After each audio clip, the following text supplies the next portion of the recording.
안녕하십니까. 강박증 연구가 김선인입니다. 오늘 방송은 강박증 치료에 관련된 사항입니다. 기존 치료는 강박증 환자에게 불안을 감소시켜줄 목적으로 넌 안전해 라고 세뇌를 시킵니다. 근본적으로 모든 심리치료의 목적은 환자의 사회적 직업적인 기능을 회복시켜 원래 자신의 능력대로 발휘하도록 하는 것입니다. 그러다 보니 자연히 환자의 마음이 안정되어야 하고 그러려면 불안을 감소시켜야 됩니다. 그래서 상담 때 상담가는 소위 무조건적 공감과 절대적 지지를 하며 내담자를 위로하고 격려해 줍니다. 여기까진 좋은데 문제는 이런 방식이 강박증이란 중독성 병에도 그대로 아무런 깊이 있는 연구된 적도 없는데 쓰이고 있다는 것입니다. 인지행동 치료는 강박증 치료를 위해 특별히 만든 치료가 아니고 우울증 치료에 효과가 있어서 그 방식이 다른 심리장애로 확대되며 강박증 치료에도 그대로 쓰이고 있는 것 뿐입니다. 기존 연구에 강박증 치료와 인지행동 치료에 대해 깊이 있는 연구로 비판적인 이론은 전혀 없습니다. 물론 강박증 인지행동 치료는 때로는 겉으로만 좋아진 듯 보이지만 근본적으로는 완치가 불가능한 구조입니다. 가치관 배제라는 어처구니 없는 치료이기 때문입니다. 또한 강박증 증상들이 아예 인지행동 치료에 해당이 안 되는 경우도 있기 때문에 이 역시 모순입니다. 병에 대해 정확히 원인을 파악한 치료라면 왜 증상들마다 이건 치료 적용되고 저건 안 됩니까? 그래서 제가 25년간 강박증 연구를 바탕으로 비판하는 입장입니다. 강박증 인지행동 치료의 허구는 주제에서 벗어나서 논의를 하겠습니다.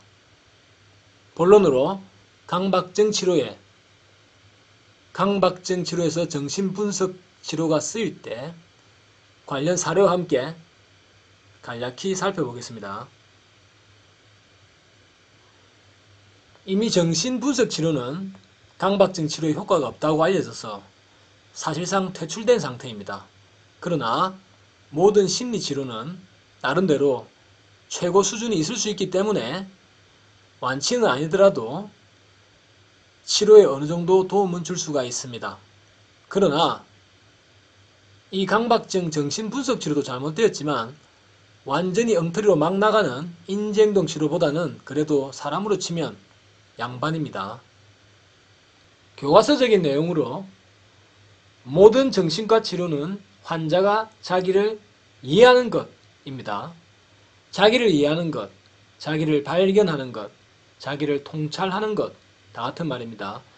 통찰은 간단히 환자가 예전에는 미처 몰랐던 자신의 어떤 문제에 대해서 그 자기 마음을 알게 되는 것입니다.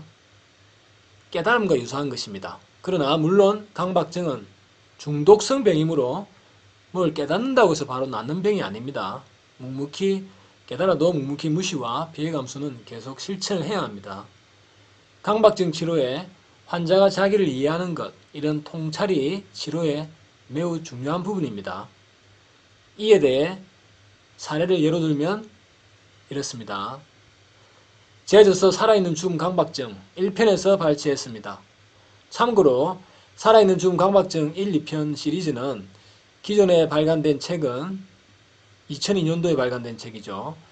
그 책은 그때부터 이미 전국 대학 도서관 및 구시립 도서관에 다 구비되어 있습니다.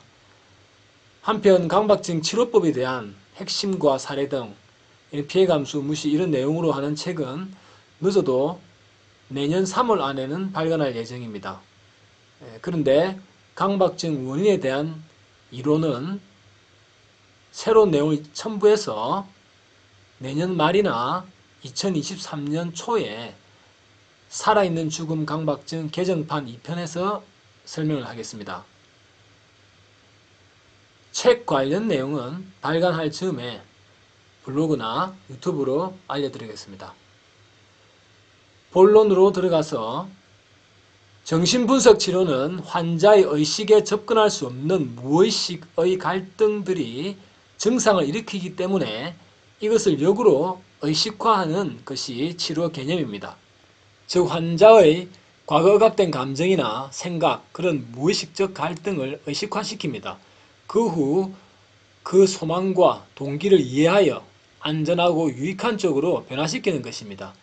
정신분석의 가장 중요한 기법은 환자가 분석 시간에 떠오르는 생각을 분석가에게 자유롭게 말하는 자유연상법입니다.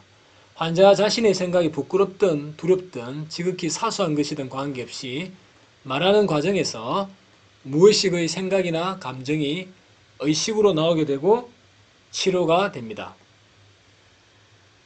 이에 대해 강박증 치료에서 통찰에 대한 이해를 돕기 위한 사례를 간략히 소개합니다. 출처는 대한신경정신의학회 1973년 12권 3호, 저자 백상창, 제목 신경통을 주소로 하는 강박신경증의 일례입니다. 사례 내용입니다. 키가 크고 용모가 단정한 검찰청 서기관이 운전, 핸들 이란 말만 들으면 오른손이 강박적으로 화끈거리며 마비가 오는 듯 하거나 통증이 있었다. 그가 과거 기억을 회상해보니 자신이 검찰에서 존경하는 상사가 구속되는 서류를 하필 자신이 꾸미게 되어 서류를 작성할 때 손이 불편했던 일이 있었다. 또 학창시절 좋아했던 여선생님과 팔씨름을 한 적이 있었는데 그때 오른팔이 긴장으로 아프면서도 간질간질했던 일을 떠올렸다. 자, 이런 이야기를 이제 했죠. 분석가에게. 그러다가 어느 날 분석 시간에 결정적으로 자신이 검찰청 서기가 되기 20년 전에 운전기사였다는 것을 말했다. 평소 자신은 검찰에서 깔끔하고 단정하며 예의가 바른 사람으로 통했고 별명도 영국 신사였다. 그런데 그런 자신의 현재 모습과 달리 자신은 학력이 초등학교 졸업이고 과거 직업도 이 사회에서 그리 대우받지 못하는 운전사였다는 것이다. 결국 환자는 검찰 서기이자 영국 신사인 자신의 현재 모습과 숨기고 싶은 자신의 과거 모습 사이에 갈등을 겪어온 것이다. 그래서 그 운전사라는 말에 강박적으로 괴로워하다가 마침내 살아온 일들과 의미 있었던 오른손이 선택되어 희생된 것이다. 이에 대해 치료자가 환자에게 학력이 초등학교 졸업이고 운전사였다는 것은 그런 과거는 결코 숨겨야 할 과거가 아니라는 점 등을 깨닫게 하자 증상이 사라졌다. 즉 환자는 자신의 무의식적 갈등을 알고 자신을 있는 그대로 받아들여 보다 성숙한 삶을 살아갈 수 있었다. 백상창 1973년. 그런데 이 사례는 환자가 운전, 핸들이란 말을 들을 때만 오른손이 화끈거리는 증상이 나타납니다.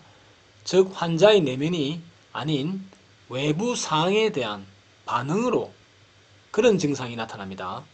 그래서 엄격히 따지면 강박증이라고 볼 수 없지만 어떤 단어에 대한 강박적인 반응이라는 점에서 소개했습니다. 이상 책 발췌 내용이었습니다. 강박증 치료에서도 환자가 자신이 왜 이런지에 대해 알고 깨닫는 것은 매우 중요한 사항입니다. 강박증에 관해서 깨닫는 것은 소개한 사례처럼 증상에 대해 깨닫는 것이 아니라 즉 자기가 소개한 사례와 다르게 증상에 대해서 깨닫는 것이 아닙니다. 자신이 주로 어떤 피해를 극혐하는지 핵심적인 가치관을 깨닫는 것입니다. 물론 그것을 깨달아도 무시하고 피해 감수 실천은 묵묵히 계속해야 합니다. 모쪼록 모든 강박증 환자분들의 호전과 완치를 기원합니다. 이상 방송을 마치겠습니다. 안녕히 계십시오.